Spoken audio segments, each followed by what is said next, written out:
Voici Monsieur Sébastien Jacques Morin. Comment vas-tu, Seb? Eh ben ça va, Nico. Et toi? Magnifique. Parfait. Il y avait que Magnifique. des liens ce soir. Je sais pas si tu en as fait exprès, mais entre Cathy, qui est née à Rennes, comme moi, Exact. et, et Kevin, que j'ai eu au centre de formation à Cholet, tu vois, il y avait que des liens. Eh bien, écoute, une soirée spéciale pour toi, en fait, en l'occurrence. Exactement, voilà. Merci d'être là, Seb. Ça me fait plaisir. On a l'occasion d'échanger très régulièrement.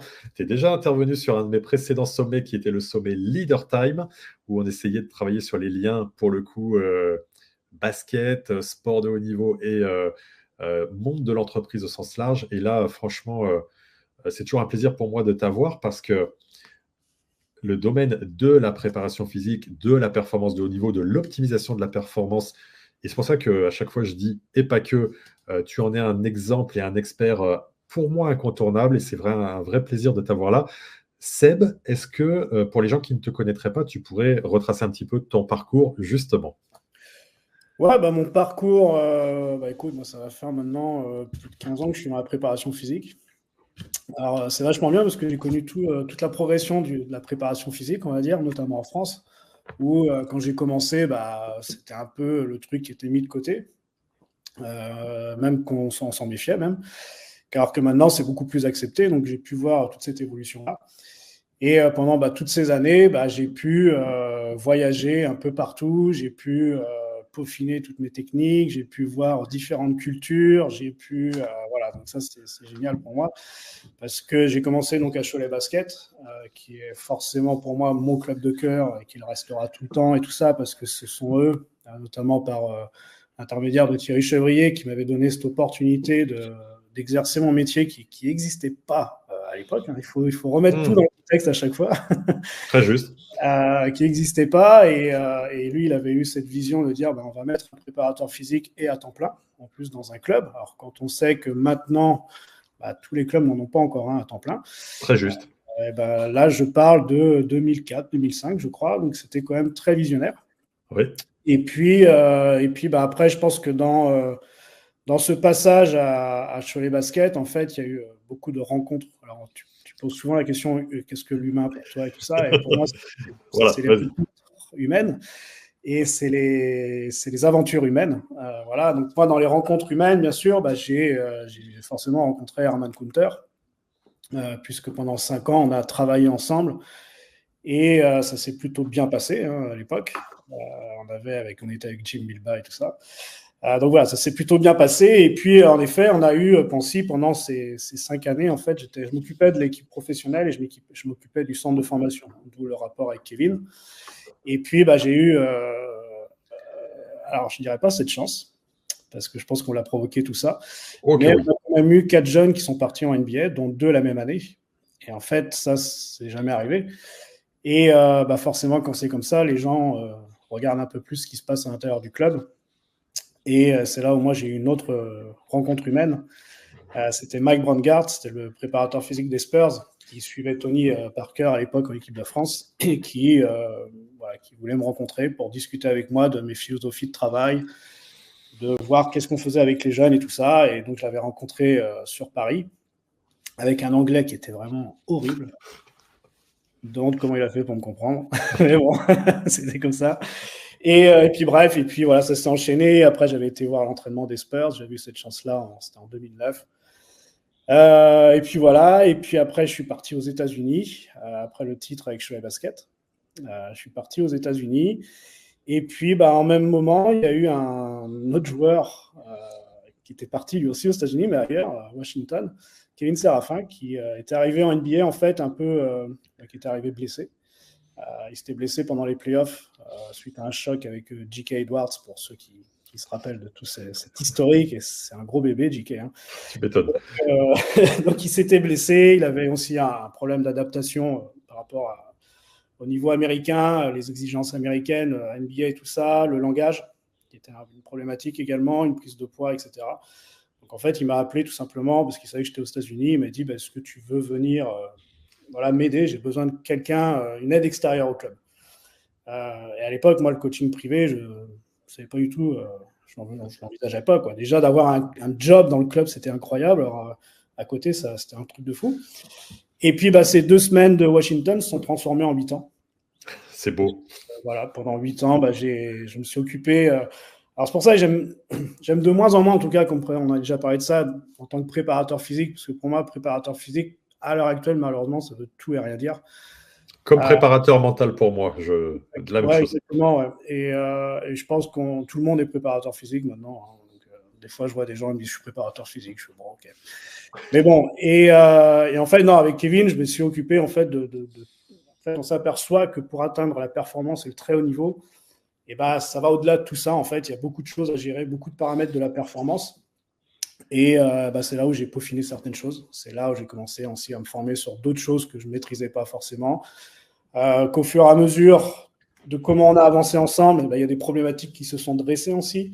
Et il a fallu répondre à tout ça. Il a fallu, on a engagé de l'expérience.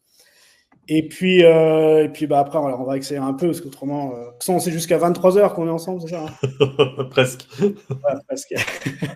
Non, et puis après, en fait, la vie, elle est géniale, parce que tu sais, ma vie à moi, elle est là, en fait. C'est que c'est comme si on attire certaines choses. Et moi, je suis très, très sensible à ça, en fait. C'est-à-dire qu'à un moment donné, avec Kevin, par exemple, Séraphin, on est arrivé au même moment, tous les deux, lui de Guyane et moi de ma Bretagne, à Cholet Basket, et on est partis en même temps de Cholet avec 2 projets complètement différents, et on s'est retrouvés aux États-Unis ensemble. Ouais. Comme je te disais, après Kevin en 2017-2018, et juste avant qu'on se sépare avec Kev, parce que lui est retourné en Europe, et puis je crois qu'on avait fait le tour de notre collaboration ensemble. Mais j'étais encore avec Kevin et j'ai reçu un coup de téléphone de quelqu'un que je n'avais pas entendu depuis 7-8 ans, et c'était Herman Kunter. Et en fait, Herman qui me dit, voilà, moi je suis à Galatasaray et je veux que tu viennes en tant que consultant, plus en tant que consultant, c'est-à-dire faire un premier bilan de l'équipe et des joueurs et puis former les préparateurs physiques du club. Et en fait, ça s'est passé à ce moment-là, tu vois. Donc c'est incroyable quand je te dis qu'on des fois on attire certaines choses. Donc je suis parti là-bas, on a travaillé ensemble comme ça, et puis après, au moment où avec Galatasaray ça se finissait aussi, j'ai retrouvé quelqu'un que j'avais pas vu depuis 10 ans et qui m'appelle, et c'est Rodrigue Beaubois. Oui. Rodrigue Beaubois, la dernière fois que j'avais vu Rodrigue, c'était en 2011, puis là on doit être en 2019 maintenant. Et en fait, Rodrigue, lui, il a FS avec une blessure. On sait que Rodrigue est sujet aux blessures. Ouais. Et puis il me dit, parce que je me rappellerai tout le temps en fait de ça, il me dit voilà, je suis blessé, j'arrive pas à revenir, et je tente avec toi, je veux m'entraîner avec toi, je veux que tu me suives toute l'année, parce que autrement ça va devenir très compliqué pour moi. Je dis ok, on tente ça alors. Et puis je suis toujours encore avec lui. Donc voilà, ça se passe bien. Et puis d'autres joueurs se sont greffés à ce projet-là en fait. De travail aussi. Alors maintenant c'est un travail, alors, comme je t'ai dit, il y a une évolution, c'est-à-dire entre le préparateur physique du club, après il y a eu le coaching privé où j'étais, alors parce que souvent on n'imagine pas ça, mais avec Kevin, en fait je vivais avec Kevin, j'étais 7 jours sur 7, 24 heures sur 24 avec lui. On habitait au même endroit et je gérais le chef, je gérais tout ça. Et puis après, moi je me suis quand même aussi posé des questions de me dire est-ce que j'ai besoin de tout le temps être avec l'athlète? Est-ce qu'à un moment donné, d'être tout le temps avec l'athlète, c'est positif?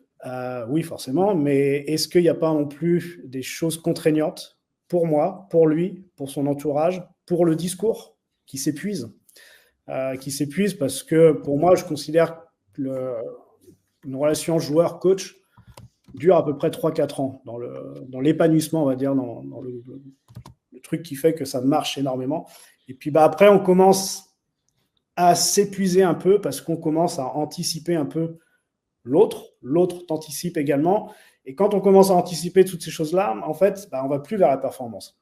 Et oui. C'est plus bénéfique. Donc, c'est là où j'ai commencé à réfléchir à tout un concept de est-ce qu'on peut entraîner un athlète de haut niveau en n'étant pas tout le temps avec lui, mais tout en gardant la qualité. Parce que ce n'est pas juste d'envoyer un PDF et un programme et puis basta. Il faut aller beaucoup plus loin que ça avec un athlète de haut niveau. Et là, j'ai essayé de créer tout un concept. Et voilà, je suis là-dessus depuis quelques années. Et puis, l'année dernière, j'ai fait un petit détour en Tunisie. Exact, oui. Avec la sélection nationale. Et qui j'ai retrouvé là-bas? Monsieur Kunter, voilà. Donc voilà un peu, j'espère que je n'ai pas été trop long dans la présentation. Tout va bien, tout va bien. Qu'est-ce qui, selon toi, constitue un déterminant de la haute performance? Qu'est-ce qui fait la différence pour toi entre les très très hauts performeurs et les autres, de par ces différentes expériences que tu as, et tu as pu intervenir en Euroleague, en NBA, championnat de France. Comment tu arrives à discriminer ce qui fait les athlètes du plus haut niveau des autres? Bon, à la base, il y a déjà quand on est dans le haut niveau comme ça, on a plusieurs athlètes face à nous, forcément. Donc, tous ces athlètes-là ont des skills, tous ces athlètes-là ont des qualités physiques, intrinsèques, extrinsèques et tout ça. Après, moi, ceux que j'ai vus vraiment performer dans le très haut niveau, et j'ai encore vu d'autres un peu plus encore performer, parce que c'est là, après, il y a des statuts, on va dire, quelque Ouais, part, entre un joueur NBA, comme on va dire Kevin, parce que je l'ai connu, et puis un joueur comme LeBron James. Il y a ouais, encore une différence. Et entre ces deux statuts-là, je dirais, il y a encore un autre statut, quoi. oui, Et en fait, moi, je pense, c'est un peu la vision qu'ils ont et le fait, quelles sont leurs limites, en fait. Quelles sont leurs limites, est-ce qu'ils en sont conscients ou pas? Et c'est ça qui fait qu'à un moment donné, on arrive à step up ou pas. Et ma vraie question, c'est de savoir est-ce qu'on en est conscient de nos limites. C'est ça, parce que pour avoir entraîné des joueurs, j'ai vu que beaucoup de joueurs, des fois, avaient des limites. Et en fait, n'arrivaient pas à aller beaucoup plus loin de ce qu'ils pouvaient faire. Alors que d'autres arrivent à franchir ces limites-là, quelque part, arrivent en tout cas à les repousser, à agrandir leur cercle de limites. Et c'est là où on explore des choses qui sont extraordinaires. Et là, je parle d'un point de vue physique, je parle d'un point de vue mental, émotionnel, euh, humain, relationnel, tout ce que tu veux en fait. Mais voilà, je pense que c'est les paramètres qu'on peut avoir. C'est comment, du coup, maintenant, comment on arrive à essayer de repousser toutes ces limites-là, en fait, tout simplement. ouais, c'est intéressant parce que l'être humain, par définition, c'est un être qui a des croyances limitantes. Dans le pays dans lequel on est, encore plus. Et moi qui me suis formé avec Tony Robbins, notamment, qui a coaché les sœurs Williams, des présidents des États-Unis, vraiment des grands performeurs, des grandes sommités. Moi, j'étais juste dans un de ses programmes à lui. Euh, il est vraiment très focus sur le sujet de faire exploser les limites, et il n'y a pas de limite.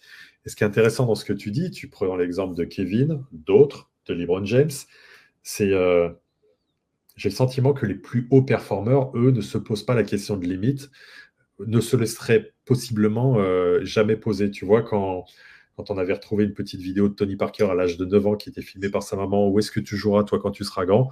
Ben moi, quand je serai grand, je jouerai en NBA au San Antonio Spurs. Mm. Il n'y avait pas cette espèce de limite d'éducation qui peut se poser et qui arrive. Euh, Comment tu fais, toi, pour interagir avec tes athlètes du plus haut niveau et travailler sur le sujet des limites, justement? Quelles qu'elles soient, tu as bien précisé, physique, mental, émotionnel, etc. Ouais, ouais. Bon, déjà, on n'en parle pas. On va pas se poser et se dire, voilà, les limites, quelles sont tes limites et tout ça. Donc, pour moi, et c'est toute ma philosophie, il faut vivre avec l'athlète déjà, Oui, essayer de comprendre l'athlète. Ça, c'est très important, de comprendre l'athlète. Pourquoi? Parce que on s'aperçoit que ces limites qu'on est en train de parler, souvent viennent de l'éducation oui. ou viennent de la religion. Ça peut être aussi un Ah, cas, puisque je hmm, connais ce cas-là, par exemple. Qui sont les facteurs qui mettent en fait des limites dans justement ne pas parler de soi, par exemple. Parce que ma religion me l'interdit ou parce que c'est pas le truc de ma religion, il faut que je reste discret, ou la culture du pays, où on sait que nous, en France, pour moi, c'est une problématique quand même, de ne pas réussir à se dire que t'es le meilleur. Quoi. c'est clair. Parce que j'ai vécu 8 ans en plus aux States, donc ça m'a, je pense, beaucoup aidé et de côtoyer ces joueurs-là, où tu vois qu'ils ont une telle confiance en eux, ils ont une telle estime en eux, et c'est pas de l'arrogance, c'est Non, non, qu'ils non. y croient et ils sont formés là-dessus, ils se forment là-dessus, et ils font tout en fonction de ça ensuite, quoi. Tandis que nous, on va essayer de le faire, ouais, mais si, oui, et là, c'est fini, en fait. Absolument. Et on commence à réduire ce cercle de limites, voilà, et de performance, du coup. Donc, le tout pour répondre à la question, pour moi, c'est de passer un maximum de temps avec l'athlète, essayer de le comprendre. Moi, j'ai toujours eu cette chance avec tous les athlètes que j'ai eus, c'est de même aller un peu là où ils ont vécu. Parce qu'après, ouais, il y a les cultures, il y a l'environnement social qui fait que Est-ce que c'est quelqu'un qui vient d'un milieu qui est un peu plus défavorisé, quelqu'un qui vient d'un milieu favorisé où il a tout eu depuis la naissance ou pas? Quel est son rapport avec l'effort? Quel est son rapport avec, tu vois, toutes ces choses-là? Et une fois que tu as compris ça, une fois que tu as compris l'athlète, bah, c'est essayer de construire des choses, des plans de travail, une certaine communication. Je ne parle pas de la même façon avec Kevin que je parle avec Rodrigue, par exemple, parce que ce sont deux personnes complètement différentes, avec une sensibilité différente.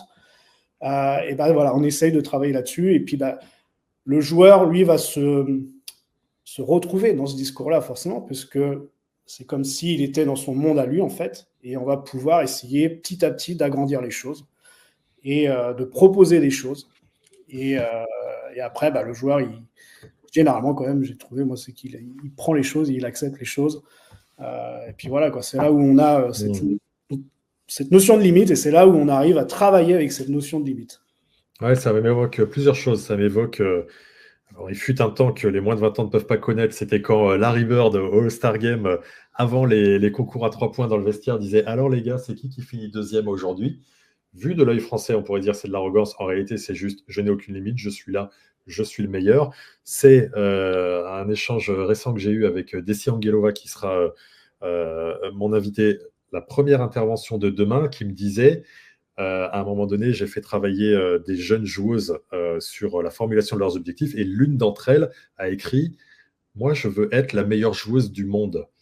Et en France, on pourrait avoir tendance à se dire: oh là là, pour qui elle se prend, etc. Et Desi, à l'inverse, elle dit: j'adore, c'est ça, c'est vers ça qu'on veut aller.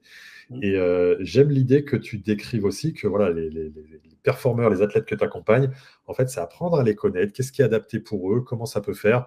Je connais de très, très, très, très près une jeune joueuse que tu as accompagnée physiquement dans l'été dernier, et j'ai vu que effectivement, tu étais dans qu'est-ce qui marche, comment ça fonctionne, est-ce que ça, c'est comment je veux voir un peu comment elle se déplace, est-ce que ça serait un peu plus adopté, un peu plus de courses de ceci, de cela. Il y a vraiment cette volonté pour aller au-delà des limites, de comprendre l'athlète le plus finement qu'on peut, même quand on est à distance, parce que je suis d'accord avec toi, c'est complètement possible, pour le servir au mieux, en fait. Voilà, ouais. Et après, nous, alors, on a quand même une chance aussi dans la préparation physique, dans la performance, c'est qu'on peut très facilement évaluer l'athlète. Ouais. Oui, Et, oui, oui. et de plus en plus. Oui. Parce qu'on a beaucoup d'outils maintenant qui nous permettent de connaître le pic de force du joueur ou la production de force. Bon, voilà, il y a plein de paramètres qu'on peut prendre en compte. Moi, tu sais un peu, je suis un peu fan de ça parce que ça permet en fait de vraiment aiguiller le travail qu'on veut faire avec l'athlète et avoir des objectifs. Et pour le joueur, c'est génial parce qu'il y a des feedbacks directs également. Et voilà, on peut très bien lui dire aussi, voilà, si on veut performer, moi, si demain il y a un jeune qui vient avec moi, par exemple, bah, j'ai une base de données qui me permet de dire, voilà, si tu es un meneur de jeu et que tu veux performer en Euroleague, et bah, physiquement, il y a quand même une moyenne qui se dégage de tous ces joueurs-là. Et bah, toi, t'en es où, quoi? Et bah, il faut arriver là, en fait. Tu peux pas, à un moment donné, si tout le monde est à 10, tu peux pas arriver à 5. Voilà. Il faut arriver à 10, il faut arriver à 12, il faut arriver. Tu vois, donc ça, c'est une facilité qu'on peut avoir en préparation physique, dans les tests physiques. Mais comme je te disais, vu que c'est pas que de la musculation et tout ça, c'est aussi tout le rapport humain et social et tout ce qu'on peut bien expliquer, quoi. Absolument. Et là, tu évoques le fait de pouvoir identifier, alors notamment dans la dimension physique, des critères précis qui correspondent à ceux qui sont performeurs de plus haut niveau.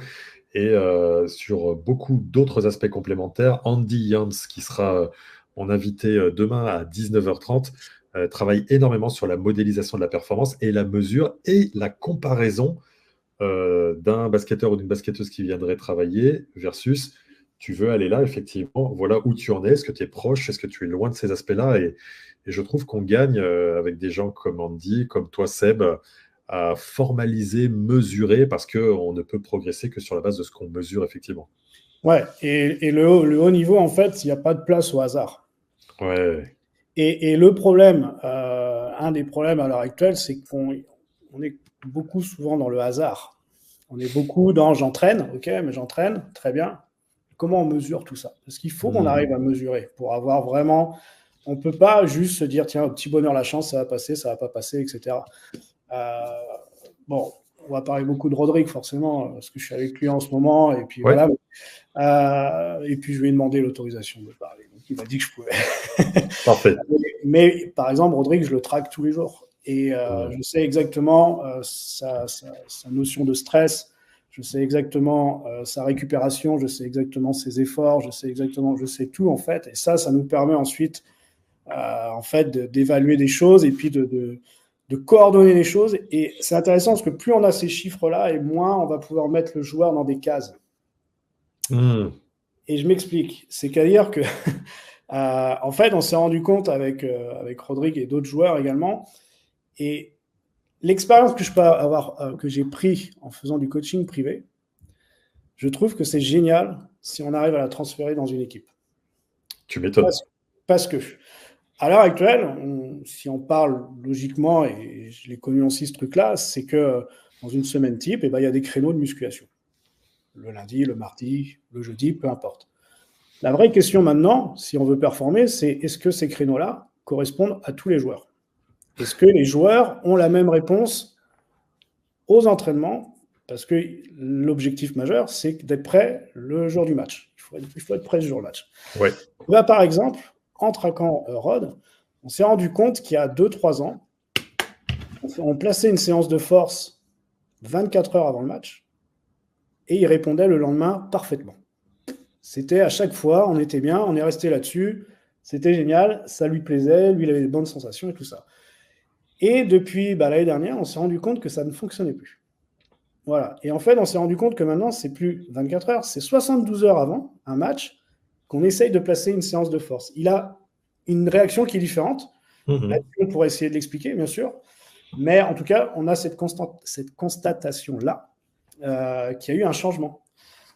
Alors, forcément, le joueur vieillit, donc il récupère moins bien, etc. Et je pense qu'il n'y a pas que ça qui rentre en jeu. Mais tout ça pour dire qu'en fait, quand on impose des cases ou des créneaux aux joueurs, on n'est pas sûr en fait qu'il y ait un résultat qui soit super dominant.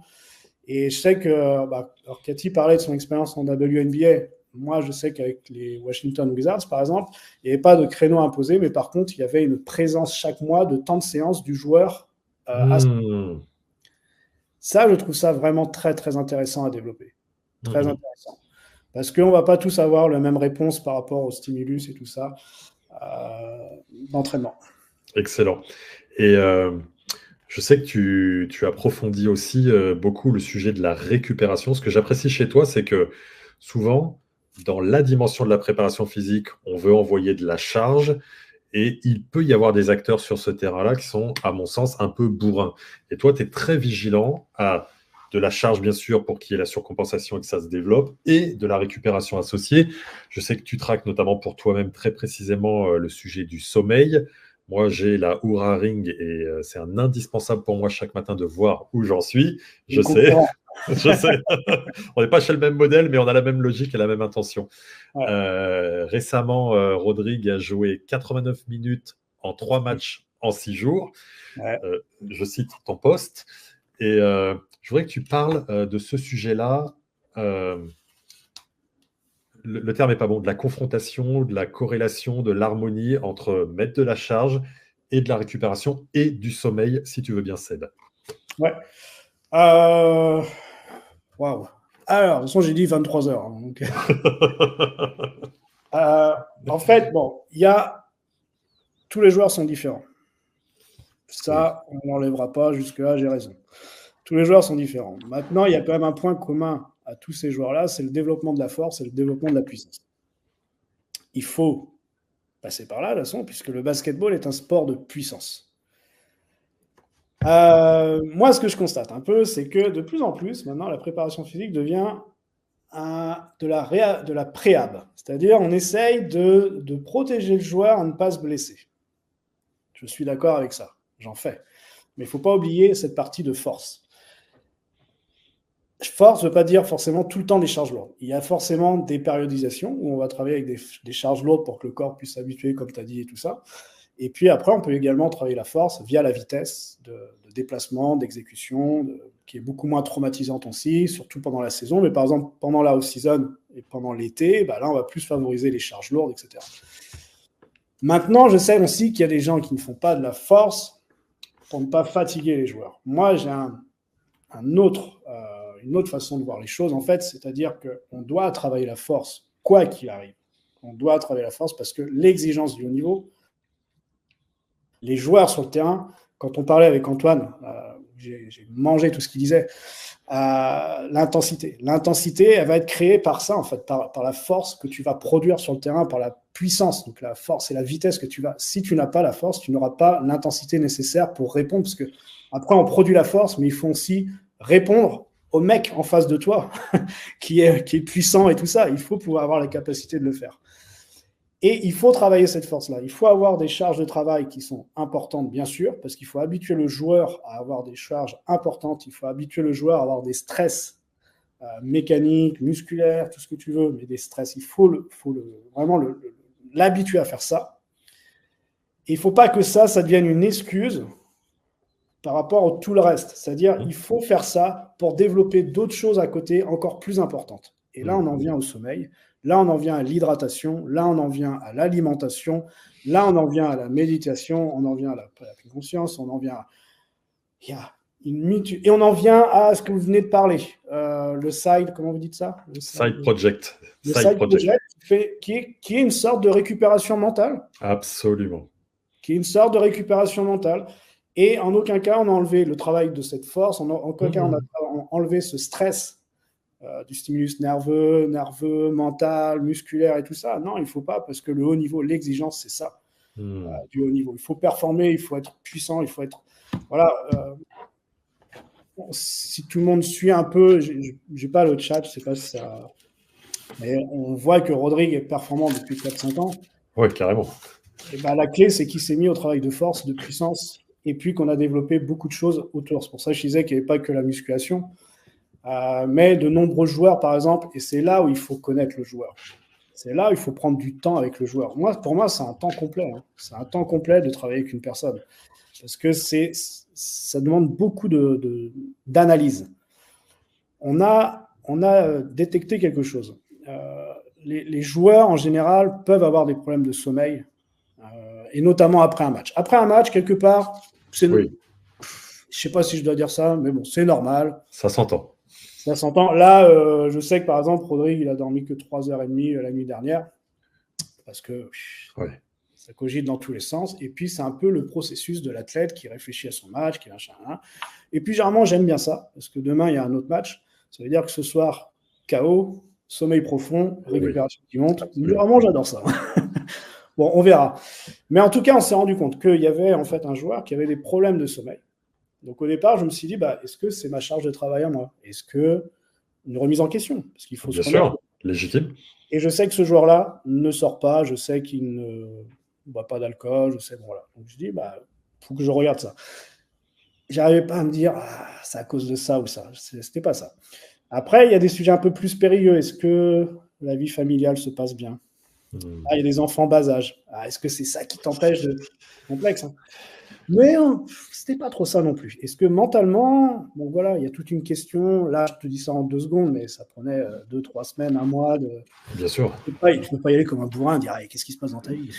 Donc, il faut être malin et tout ça. Et bref, non, tout allait bien aussi.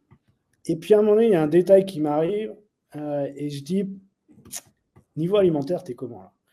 Il me dit, je mange bien. Oui, mais je mange bien, tout le monde mange bien. Ça ne veut rien dire. Ça ne veut rien dire. C'est pas vrai, mais tout le monde mange bien. Et en fait, on s'est rendu compte quoi? Qu'il avait des problèmes de sommeil parce qu'il avait des inflammations alimentaires, des intolérances, alimentaires qui lui créaient des inflammations. Voilà, j'ai tout mélangé. Donc, il avait des intolérances alimentaires qui lui créaient des inflammations. Et du coup, pendant son sommeil, parce qu'il dormait, quand je lui disais, mais tu dors, le nombre d'heures que tu dois dormir et tout ça, oui, en effet. Mais par contre, la qualité n'était pas bonne parce que son corps, lui, était en train de lutter contre des aliments. Et du coup, on a été faire un test d'intolérance alimentaire. On s'est rendu compte que toute sa nutrition, et c'était la nutrition type d'un athlète de haut niveau, donc les œufs, la farine, tous ces trucs classiques, tout ça, son corps ne pouvait pas le digérer. Ça n'arrivait pas, ça créait des inflammations. Du coup, on a changé toute son alimentation et depuis, le sommeil s'est amélioré, depuis, la récupération s'est améliorée, depuis, les performances, forcément, sont au-dessus puisqu'il est libéré quelque chose, tout simplement. Et par contre, on n'a pas enlevé le travail de la force, de la puissance. Ok. Donc Ouais, voilà. très intéressant. Et quand je te parle de prépa physique, dans l'imaginaire des gens, c'est beaucoup le créneau de musculation, le créneau un peu d'appui, de cardio. Là, je viens de vous montrer que c'est pas que ça, en fait. Et que si on veut vraiment aller dans la performance, il faut aller beaucoup plus loin. Parce que tu peux avoir les meilleurs programmes du monde. Ok, je pense pas qu'il existe, mais tu peux avoir le meilleur programme du monde. Imaginons. Si le gars ou la fille fait des intolérances alimentaires, ton programme caduque, c'est terminé. Voilà, donc il faut vraiment aller beaucoup plus loin si tu veux vraiment performer. Question précise et technique. Le basket, c'est un sport où on court beaucoup, où on se déplace beaucoup. Quand il y a des jeunes joueurs ou des jeunes joueuses en formation et en croissance, ils peuvent rencontrer des petits problèmes au niveau des genoux, des tendinites rotuliennes, des choses comme ça. En mode, on passe beaucoup de temps à courir, on fait de la muscu, on découvre la muscu, on fait des squats, des choses comme ça. Qu'est-ce que toi tu proposes dans ces cas de figure-là? De travailler plus. En fait, moi, c'est pas ce que je propose, c'est ce que je constate. C'est qu'on ne peut pas demander à des jeunes de courir longtemps ou d'accumuler des sauts si le corps n'est pas prêt. Voilà, on sait la finalité. C'est que ça va soit péter, soit des gels et tout ça. Donc, il faut passer du temps avec ces jeunes pour commencer à travailler. Et je l'ai beaucoup rassasié l'été dernier sur la stabilité, tout ce qui est stabilité, tout ce qui est le renforcement. Ok, oui, on en a beaucoup parlé cet été, oui. Alors chez les jeunes, par exemple, beaucoup travaillé en tout ce qui est en renforcement, en isométrique, toutes ces choses-là, en fait, pour qu'on soit sûr que le jeune, il y aura des problèmes, quoi qu'il arrive. C'est comme si tu me dis demain, est-ce que tu as la formule magique pour que le joueur ne se blesse pas? Ça n'existe pas, ce truc-là. Je sais qu'il y en a qui le vendent. Non, ça n'existe pas parce que c'est multifacteur. Il y a plein de facteurs, en fait. Mais par contre, on essaye de réduire. On essaye de réduire le risque de blessure. Et chez un jeune, on va essayer d'abord de le former physiquement pour qu'il puisse ensuite pouvoir accepter la charge d'entraînement dans son club. Et après, on peut aussi gérer, bien sûr, tout ce qui est la gestion des temps de minutes, tout ce qui est... voilà, il y a plein de choses qu'on peut gérer. Mais pour moi, un jeune, il faut qu'il passe des heures et des heures et des heures et des heures et des heures à se renforcer. Il faut que ça devienne un mode de vie pour lui. Il faut que ça devienne une nécessité pour lui, plus que le basket. Alors, tous les entraîneurs de basket vont me dire, oui, mais il faut qu'il progresse au basket. Oui, trouvons un terrain d'entente.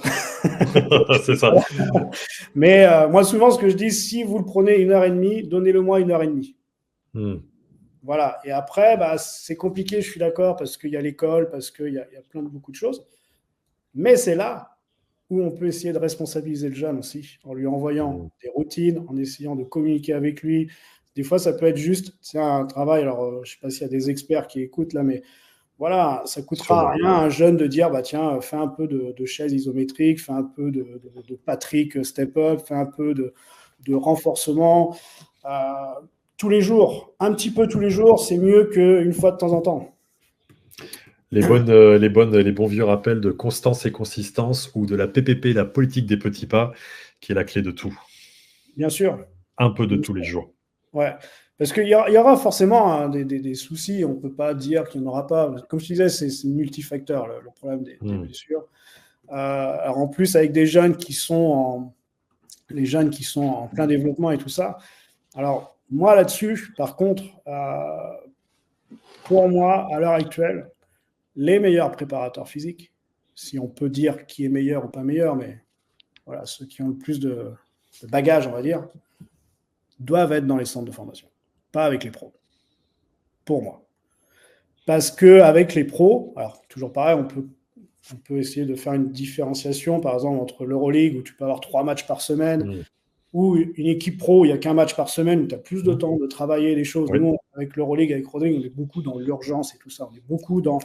hier, j'étais avec lui après son match. On a fait une petite demi-heure ensemble, voilà. Donc voilà, c'est des petits trucs comme ça. Mais centre de formation, il faut avoir des vrais... ça n'existe pas ce que je dis. On comprend l'idée. Voilà, il faut vraiment mettre l'expérience. Voilà, l'expérience du préparation physique chez les jeunes.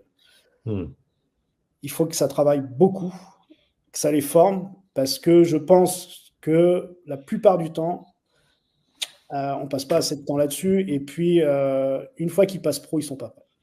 Et oui, ça a été dit dans plusieurs interventions. oui, Ido en a parlé, tout ça, ouais. parce qu'on ne travaille pas assez avec eux physiquement. Et il faut qu'ils soient prêts physiquement. Et l'un des problèmes qu'on peut avoir maintenant, c'est d'expliquer très vite aux jeunes qu'ils doivent être prêts. Parce que si on veut performer, et on parle bien du haut niveau, si on veut performer, par exemple, et je rejoins un peu Antoine qui disait sur la surprotection. En fait, le haut niveau, quand tu signes en Euroleague ou en NBA, il n'y a plus de cadeaux, c'est la jungle. Mais c'est la vérité, en fait. C'est-à-dire que si demain, je mets un jeune que nous, on trouve compétent, il n'y a pas de problème, qui est très athlétique, mais qui n'a pas cette rigueur-là, qui n'est pas encore formé, qui n'a pas reçu toutes ces charges de travail et compagnie, et que je le mets dans les mains d'un coach serbe ou je ne sais pas qui, ça va mal finir. Regardons ce qui se passe, et il y a beaucoup d'exemples comme ça. Tiens, à ce sujet, je voudrais t'orienter vers une réflexion en mode, tu es coach individuel de Rodrigue et d'autres. Comment se passe ta relation avec les coachs et ou staff basket des équipes concernées? Parce que c'est quand même un positionnement à la fois particulier et majeur pour la réussite du travail et de la performance de l'athlète. Ouais.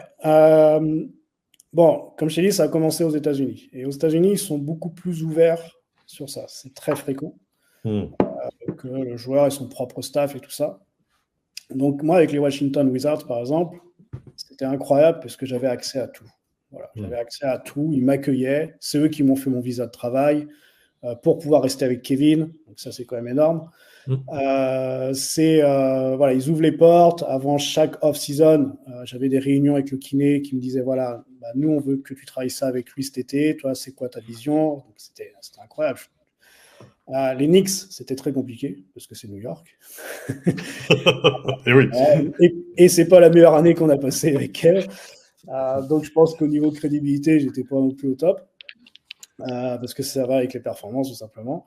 Ouais. Et puis Indiana, c'est à la fin de l'année, ça commençait à venir. Maintenant avec FS, en fait, c'est génial parce que j'ai tout de suite été accepté. Alors parce que il y a une forte relation aussi entre FS et Galatasaray. Et comme je t'ai dit que j'avais fait une petite pige à Galatasaray, je pense que ça a aidé dans les relations parce que les gens se renseignent sur qui tu es, bien sûr. Évidemment. Et je pense qu'il y a une certaine crédibilité qui est arrivée là-dessus.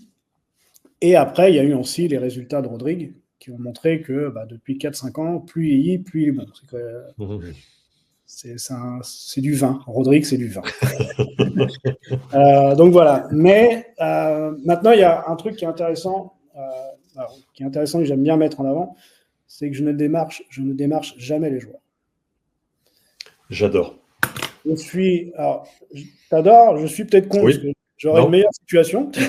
Je suis pas sûr. Je suis pas sûr parce que quand tu démarches pas, tu es désirable. Quand tu démarches, voilà. C'est différent. En fait, moi, les joueurs viennent me voir parce que sûrement qu'il y a un manque dans le club.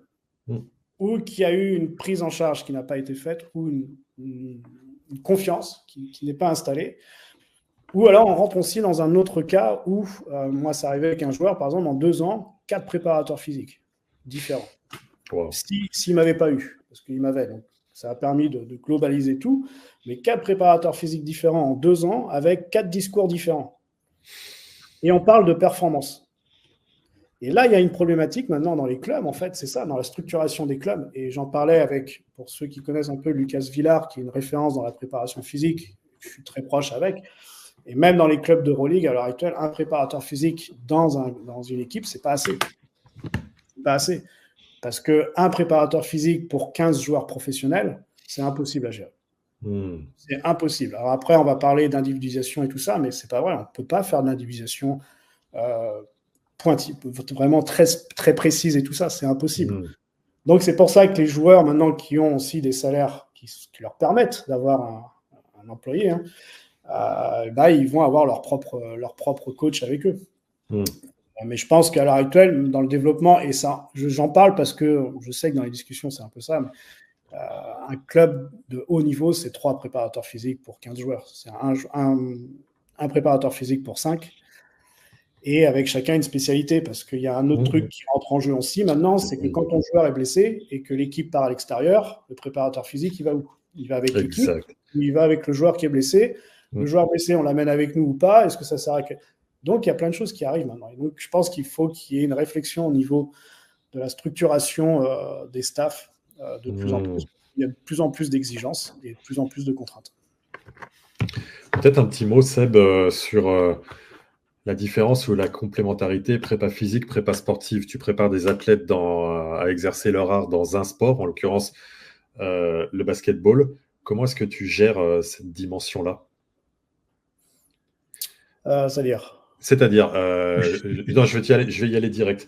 Il y a eu un moment où on a eu des entraîneurs d'athlètes, je vais les appeler comme ça, qui ont fait des tentatives de venir dans les sports collectifs et ou le basket pour être des préparateurs physiques. Moi, je suis un fervent défenseur tu prépares un athlète à performer dans le basketball et c'est hyper important de partir de la logique interne de l'activité, de la modélisation des efforts du basket. Comment tu te situes par rapport à ça? Pour moi, le préparateur physique doit être spécialisé dans le basket. Point barre. Point barre. Pourquoi? Parce que le basket c'est un sport très, très spécifique avec des appuis très spécifiques qu'on ne retrouvera pas en athlétisme. Exactement. Et pourtant, on parle d'appui. On parle d'appui. On parle de travail de pied. Je suis d'accord avec ça, hein, mais ce n'est pas du tout les mêmes appuis, en fait. Ce n'est pas du tout la même force de production. Ce n'est pas du tout le même terrain. Ce n'est pas du tout les mêmes chaussures. Ce n'est pas du tout... le travail de pied, il est très important. Alors, ça, je ne dirais jamais le contraire, parce que pour ceux qui m'ont connu à Cholet, ils en ont bouffé. Mais on a une particularité, c'est qu'on veut faire travailler l'athlète sur le travail du pied, et après, on lui met des après-ski après. En fait, il y a une cassure entre les deux. C'est-à-dire qu'on fait un travail de pied libre, et puis derrière, il y a la chaussette, la chaussure, alors même si elles sont de plus en plus basses, mais bon, la chaussure, il y a le strap, c'est les après-ski. Donc, il y a vraiment une différenciation. Mais toute la préparation physique, voilà, pour en revenir, doit être spécifique à la discipline pour moi. Elle doit être spécifique au poste. Oui. Elle doit être spécifique à l'individu. À la morphologie de l'individu, carrément. Si déjà on arrive à faire ça, c'est vachement bien. Et après, ça c'est la priorité. Et après, par contre, c'est de les amener dans d'autres disciplines, si on peut. Moi, il y a quelque chose que j'adorerais beaucoup que j'adorais faire avec Kevin. Je le mettais à l'escalade. C'est génial, l'escalade. 2,06 m, 126 kg. Tu m'étonnes. Et ben n'empêche que l'escalade, c'est la grippe. La grippe, donc il y avait une question de grippe, une question d'ouverture de hanche aussi, parce qu'il faut aller chercher la prise. Et pour un big guy, qu'est-ce que c'est important ça? Il y avait aussi cette poussée au niveau des jambes, parce que il faut déplacer la masse, tout ça. Mais ça, c'était en complément de tout ce qu'on faisait. Il y avait d'abord le très spécifique, et ensuite, sur des périodes très précises, l'amener dans un autre sport. Il y en a qui vont vers la boxe, il y en a qui vont dans le tennis. Rodrigue est beaucoup sur le tennis. On avait fait beaucoup avec Christophe Léonard et Kevin l'Ultimate. Enfin, l'Ultimate. Oui. C'était vraiment très intéressant. Et puis, mentalement, ça permet de faire autre chose. Ouais, c'est ludique. Tes capacités, voilà, tu travailles des choses qui se rapprochent de ta discipline basket, même si elles ne sont pas exactement les mêmes, mais ça se rapproche. Et ça permet mentalement de faire autre chose, de t'évaporer, de casser la routine. Parce que je pense qu'au final, il y a très peu de fatigue physique. En tout cas, dans les athlètes de très haut niveau. On vient de le citer, 3 matchs en 6 jours, 90 minutes de temps de jeu, et ça performe. J'espère que demain, ça performera. Donc, il n'y a pas une fatigue physique. On le voit avec... Ça, c'est intéressant, parce que souvent, on met ce truc-là, la fatigue physique. Mais demain, ce qui est marrant, c'est qu'on parle de fatigue physique, je suis d'accord avec ça, mais demain, si un joueur va en NBA, qu'on lui dit maintenant, tu as 7 entraînements à faire en 10 jours, ce qui peut arriver dans les fameux workouts de début de saison, avant la draft, tout ça, ils y vont. Il n'y a aucun problème avec Bien ça. sûr, bien sûr. Voilà, maintenant, ce qui peut se passer, c'est la fatigue mentale. C'est de toujours faire la même Absolument. chose. C'est toujours Les travailler dans la répé- même salle, c'est toujours les mêmes exercices, c'est toujours le même discours, c'est tout. Là, il y a une le même fatigue déplacement. physique. Ouais. Voilà, et c'est ça qui ensuite est transféré sur le physique, en fait, au final. Ouais, je pense aussi. Je pense aussi que ça vient majoritairement de là. On a Vince Bott qui dit on touche au sublime pour terminer ce soir, et je suis bien d'accord. Et je suis bien d'accord. On va poser une dernière question qui est celle de Mélissa.